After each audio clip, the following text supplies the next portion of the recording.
સુરતમાં નિલેશ કુંભાણી સામે વિરોધનો દોર હજુ પણ યથાવત દેખાઈ રહ્યો છે। કોંગ્રેસના કાર્યકર્તાએ પોલીસ કમિશનર સમક્ષ એક અરજી કરી છે, જેમાં નિલેશ કુંભાણી અને ટેકેદારો વિરુદ્ધ કડક કાર્યવાહી કરવાની માંગ કરાઈ છે। કુંભાણી સામે અરજી પોલીસમાં। સુરતમાં નિલેશ કુંભાણીનું ફોર્મ રદ થવાનો મામલો હજુ પણ થાળે પડતો ન હોવાનું સામે આવ્યું છે। સુરતના કોંગ્રેસના કાર્યકર્તા દ્વારા પોલીસ કમિશનરને અરજી કરવામાં આવી છે।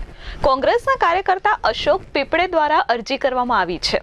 અરજીમાં જવાબદાર લોકો સામે કાર્યવાહી કરવાની માંગ કરી છે। આપણે જાણીએ છીએ તેમ નિલેશ કુંભાણીના ટેકેદારોએ ફોર્મમાં પોતે સહી ન કરી હોવાનું એફિડેવિટ રજૂ કર્યું હતું અને બાદમાં ટેકેદારો ગાયબ હતા અને નિલેશ કુંભાણીનું ફોર્મ રદ થયું હતું। જોકે અહીંથી અમદાવાદ હાઈકોર્ટમાં અરજી કરવા જવાનું કહી નીકળી ગયેલા નિલેશ કુંભાણી પણ અચાનક ગાયબ થઈ ગયા હતા। ત્યારબાદ અન્ય ઉમેદવારોએ પોતાના ફોર્મ પરત ખેંચતા ચૂંટણી બિનહરીફ જાહેર થઈ હતી, જેથી સુરતમાં મતદારોનો અધિકાર છીનવાયો હતો। ત્યારે આજે કોંગ્રેસના કાર્યકર્તા દ્વારા પોલીસ કમિશનરને અરજી કરવામાં આવી છે અને નિલેશ કુંભાણી સહિત તેમના ટેકેદારો સામે પણ કાર્યવાહી કરવાની માંગ કરવામાં આવી છે। ત્યારે પોલીસ કમિશનરે પણ તપાસની બાહેંધરી આપી છે। અશોક પિંપલે છે।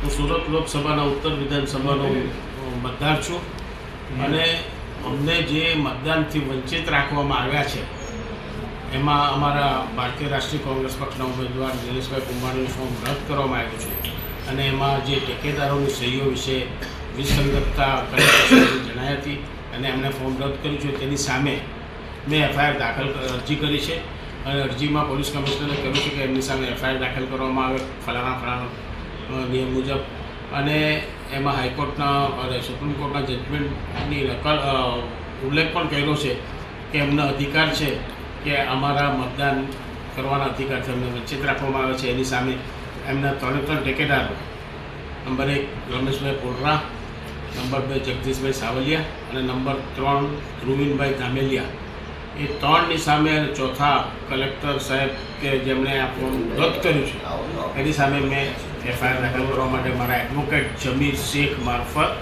ફરિયાદ દાખલ કરી। અશોક પીપળે કોંગ્રેસ પક્ષ તરફથી એમણે એક ફરિયાદ કરી છે પીપળે સાહેબે, અને એ ફરિયાદમાં અમે તાત્કાલિક એફઆઈઆર રજીસ્ટર કરવાની માંગ કરી છે।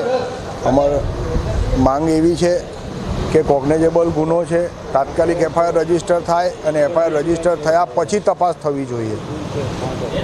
ખાસ કરીને કઈ રીતની આખી તપાસ થવી જોઈએ?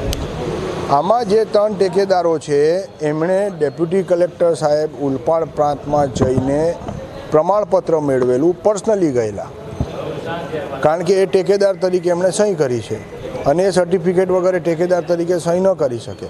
તો ડેપ્યુટી કલેક્ટર ઓલપાડ પ્રાંત અને નાયબ પુરવઠા અધિકારી અથવા પુરવઠા અધિકારી જે છે એમની કચેરીમાં જઈને એક ટેકેદારે પ્રમાણપત્ર મેળવેલું છે, એ પર્સનલી જઈને મેળવેલું પ્રમાણપત્ર છે।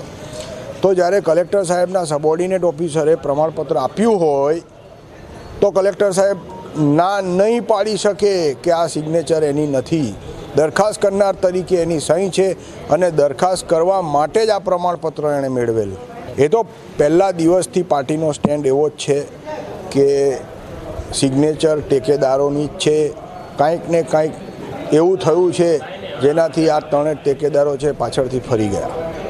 અમે જે રીતે વાત કરી જોઈએ કે જો બી ફરિયાદો થઈ હતી એના માટે જો તપાસો થતા હતા, તપાસ ચાલુ છે અને આ દિશામાં, અને જે રીતે કલેક્ટરશ્રીએ વાત કરી કે જે રીતેના એક્શનના બાદ છે આગળના સમયમાં જે રીતે ગાઈડલાઇન્સ મળશે ECIના આ હિસાબથી કાર્યવાહી થશે। Bureau report S24 news Surat.